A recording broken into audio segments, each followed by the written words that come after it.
Assalamualaikum warahmatullahi wabarakatuh. Selamat berjumpa kembali di mata pelajaran sejarah peminatan di kelas 12 IPS. Pada kesempatan kali ini kita akan masuk kepada bab selanjutnya, yaitu mengenai perkembangan revolusi teknologi pada era globalisasi. Kita mulai dari pengertian globalisasi sendiri, yaitu sebuah ketergantungan antar masyarakat dunia dalam hal budaya, ekonomi, dan interaksi tanpa dihalangi oleh batas negara dan geografi. Batas negara atau geografi.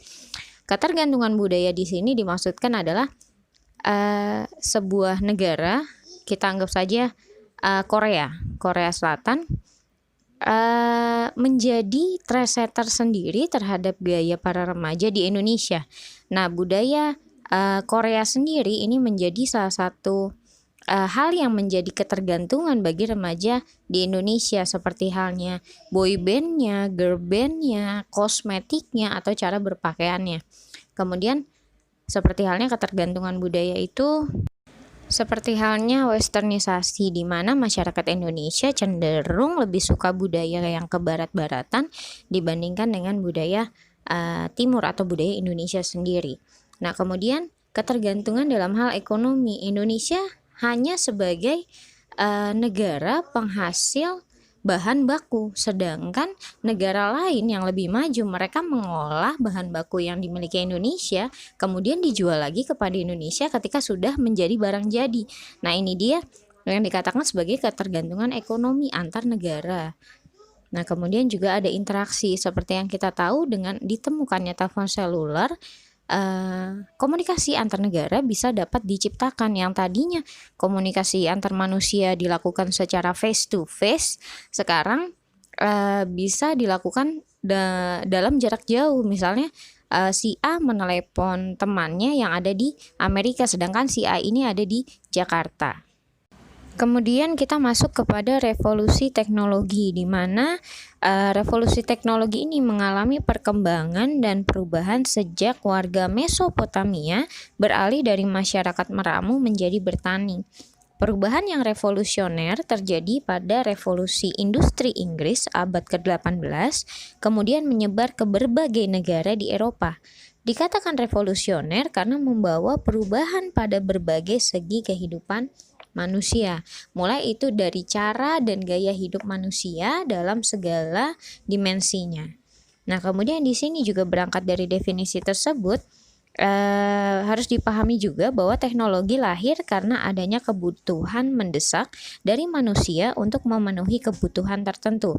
Sebagai contohnya di sini adalah penutupan jalur darat yang menghubungkan barat dan timur oleh dinasti Islam, atau waktu itu jatuhnya kota Konstantinopel.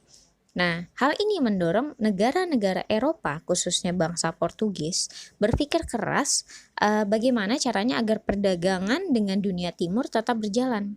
Satu-satunya jalan adalah melalui jalur laut. Akhirnya ditemukanlah teknologi pelayaran yang canggih dan modern yang memudahkan bangsa Portugis berlayar ke Asia dan ke Afrika. Kemudian revolusi industri yang terjadi di Inggris dipicu oleh adanya permintaan yang tinggi di pasar akan kain katun, sementara Inggris tidak dapat memenuhinya. Hal ini membuat para pengusaha berpikir keras mencari cara alternatif agar kain katun itu bisa diproduksi secara cepat dan massal. Akhirnya, lahirlah teknologi baru seperti kumparan terbang karya John Kay, spinning jenny karya James Hargreaves, dan mesin pemintal bertenaga air karya Sir Richard Arkwright, hingga ditemukannya mesin uap oleh James Watt. Secara singkatnya dikatakan bahwa lahirnya penemuan teknologi baru tersebut didorong oleh keinginan untuk mempermudah dan mempercepat kerja industri sehingga dapat melipat gandakan hasil produksi dan menghemat biaya. Kemudian perkembangan revolusi teknologi pada era globalisasi, yaitu yang pertama teknologi ruang angkasa. Nah, di sini ada dua negara yang saling bersaing satu sama lain, di mana mereka beranggapan bahwa ketika mereka sudah bisa menguasai teknologi ke luar angkasaan. Mereka berpendapat bahwa mereka adalah sebuah negara yang sangat luar biasa dan tidak tertandingi. Nah, di sini ada dua negara yang saling bersaing, yaitu adalah Amerika dan Uni Soviet, di mana mereka saling berlomba mencapai ruang angkasa. Persaingan diawali dengan peluncuran Sputnik 1 oleh Soviet tahun 1957 yang segera disusul Amerika pada bulan Januari 1958, yaitu meluncurkan satelit pertama Explorer 1. Persaingan terus berlanjut di mana Soviet mengirim Yuri Gagarin tahun 1961 dengan mengendarai kapsul Vostok 1 berhasil mengitari orbit bumi selama beberapa jam. Disusul lagi kemudian oleh Amerika yang mengirim Alan B. Shepard dalam kapsul Mercury 7. Persaingan masih terus berlanjut. Kemudian 5 tahun setelahnya, tepatnya pada bulan Februari tahun 1966, Soviet kembali meluncurkan Lunik 2 dan berhasil mendarat di atas permukaan bulan. Keberhasilan ini pun segera ditandingi oleh Amerika Serikat. Pada tahun yang sama, Amerika berhasil pula mendaratkan wahana ruang angkasanya di bulan. Pada tahun berikutnya, yaitu 1967, wahana ruang angkasa yang dikirimkan ke bulan oleh Amerika Serikat itu berhasil mengirimkan rekaman gambar pertama dari permukaan bulan. Puncak prestasinya dari Amerika yaitu berhasil mengirimkan Neil Armstrong dan Edwin Aldrin sebagai manusia pertama yang berhasil menginjakkan kakinya di bulan melalui misi Apollo 11 yang diluncurkan pada tahun 1968. Nah, di sini ternyata Indonesia mengembangkan teknologi ruang angkasa, di mana Indonesia tercatat sebagai negara ketiga sesudah Amerika dan Kanada yang menggunakan satelit domestiknya sendiri yang diberi nama Palapa A1 yang diluncurkan pada 1976. Kemudian menyusul satelit Palapa B2 yang merupakan satelit Palapa generasi kedua yang diluncurkan pada 1983. Dalam teknologi peroketan ini, Indonesia juga merupakan negara kedua di Asia setelah Jepang menjadi negara yang mampu meluncurkan satelitnya sendiri. Prestasi ini telah ditunjukkan oleh keberhasilan LAPAN yang meluncurkan roket Kartika 1 pada bulan Agustus 1964. Dilanjut pada teknologi persenjataan, pada masa Perang Dunia II, Amerika melaksanakan proyek Manhattan, yaitu pengembangan alat kepentingan perang. Nah, proyek ini berupa pengembangan bom atom, transformasi teknologi dan pengembangan alat-alat berat untuk kepentingan perang. Nah, salah satu yang dikembangkan di sini adalah proyek tentang bom atom, di mana proyek ini menguji bom atom pertama yang digunakan untuk meluluhlantahkan kota Hiroshima dan Nagasaki, di mana proyek dari uji coba bom atom ini dibuat pertama kali oleh Amerika Serikat pada 16 Juli 1945 di Alamogordo, New Mexico. Pada tahun 1949, Soviet juga berhasil menciptakan dan melakukan uji coba peledakan bom atomnya, sehingga menimbulkan kecemasan antara Amerika Serikat dan berusaha mencari dan menciptakan bom tandingannya, dan akhirnya berhasil menciptakan bom hidrogen. Bom hidrogen mendapatkan tenaga dari penggabungan inti-inti atom hidrogen berat deuteron. Ledakan yang ditimbulkan oleh bom hidrogen jauh lebih dahsyat dibandingkan bom atom karena bom ini akan menghasilkan bola api dan memunculkan awan cendawan. Bom hidrogen, proses fusinya dapat dimanfaatkan untuk maksud pertahanan dan tujuan damai. Pada tahun 1953, Soviet juga berhasil menciptakan dan mengembangkan bom hidrogennya. Kedua negara adidaya yaitu Amerika Serikat dan Uni Soviet ini berlomba-lomba menciptakan bom dan persenjataan nuklir. Bom nuklir adalah sebuah bom yang memiliki daya ledak luar biasa yang berasal dari peristiwa pembelahan dan penggabungan inti-inti atom. Efek yang ditimbulkan merupakan akibat dari pelepasan energi yang sangat besar dalam waktu singkat. Persenjataan nuklir adalah persenjataan dalam kategori non-konvensional yang daya ledaknya berasal dari energi yang dihasilkan oleh reaksi nuklir. Bom ini sangat membahayakan umat manusia. Nah, kalau kita flashback lagi ke masa dulu, yaitu pernah ada peristiwa Chernobyl. Di sini Chernobyl di sini terdapat tempat pengembangan reaktor nuklir. Nah, pada saat itu ada 3 tabung reaktor nuklir, namun salah satunya meledak.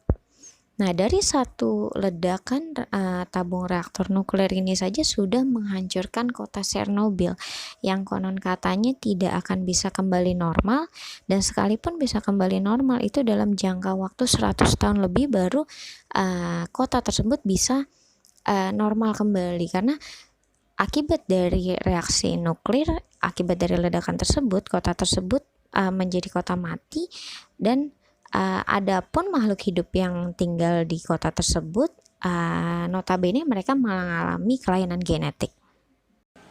Penggunaan nuklir sebagai senjata dalam pertempuran pada awalnya diluncurkan dari udara dengan menggunakan pesawat pengebom seperti bom nuklir Little Boy dan Fat Man. Cuma kalau kita bisa flashback lagi ya, Little Boy ini merupakan pesawat yang menjatuhkan bom atom ke kota Hiroshima dan Nagasaki. Kemudian di sini pesatnya kemajuan teknologi membuat negara-negara yang memiliki senjata nuklir tidak lagi hanya mengandalkan pesawat pengebom. Dikhawatirkan pesawat pengebom tersebut tertembak lebih dahulu oleh lawan sebelum selesai menjalankan tugasnya. Makanya di sini negara-negara penghasil senjata nuklir mengembangkan sarana pelontar bom nuklir yang dikenal dengan istilah peluru kendali atau rudal balistik. Disebut dengan rudal balistik karena lintasannya mengikuti gerak parabola yang dipengaruhi oleh gaya gravitasi bumi. Kita lanjut pada teknologi transportasi. Yang pertama yaitu transportasi darat. Kendaraan dengan mesin baru muncul setelah abad ke-18. Tapi pada saat itu mesin yang digunakan masih berupa mesin uap ya, yang diciptakan oleh James Watt. Kendaraan bermesin uap ini kemudian digunakan sejak 1870-an oleh tentara Prancis untuk mengangkut peralatan perang. Mesin uapnya juga masih terdiri dari 3 roda penggerak, di mana kecepatannya cuma secepat manusia saat berjalan. Untungnya, satu dekade kemudian, mesin diesel ditemukan. Penemuan mesin diesel berbasis solar pada 1880-an menjadi tonggak sejarah penting bagi pengembangan kendaraan, yang dalam hal ini adalah mobil. Mesin diesel dibuat dari bahan bakar yang digunakan pun jadi lebih efisien dan pergerakan mobil jadi lebih cepat. Sejak saat itu, mobil mulai banyak digunakan karena praktis dan bisa digunakan kapan saja untuk kemana saja. Perkembangan industri mobil dipelopori oleh Henry Ford yang pertama kali melakukan produksi massal mobil murah. Kemudian transportasi udara. Cikal bakal transportasi udara yang ada pada saat ini dimulai dari sebuah balon udara. Pada tahun 1782, Joseph dan Jacques Eightin berhasil menerbangkan balon udara setinggi 300 meter untuk pertama kalinya. Setahun setelah itu, Etienne bersaudara menaikkan bebek, domba, dan ayam ke balon udara yang berhasil terbang setinggi 500 meter. Balon udara kemudian berkembang hingga bisa membawa manusia sebagai penumpang. Perkembangan transportasi udara berikutnya ditandai dengan penemuan pesawat terbang yang dijuluki sebagai Kitty Hawk. Kala itu, pada 1903, Orville dan Wilbur Wright merancang mesin pesawat terbang. Hingga akhirnya rancangan pesawat terbang mereka bisa berguna mengangkut manusia maupun barang dengan jarak yang jauh secara cepat.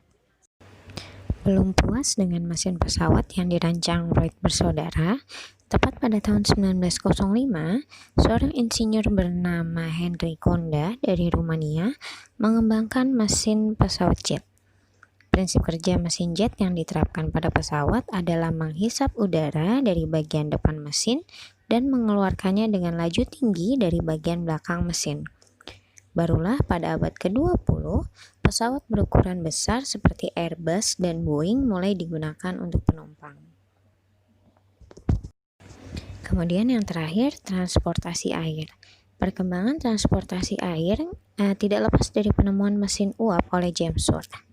James Watt telah menginspirasi Robert Fulton yang membuat kapal uap pertama dengan nama Clermont. Penemuan kapal uap dapat memudahkan banyak orang menyeberangi lautan.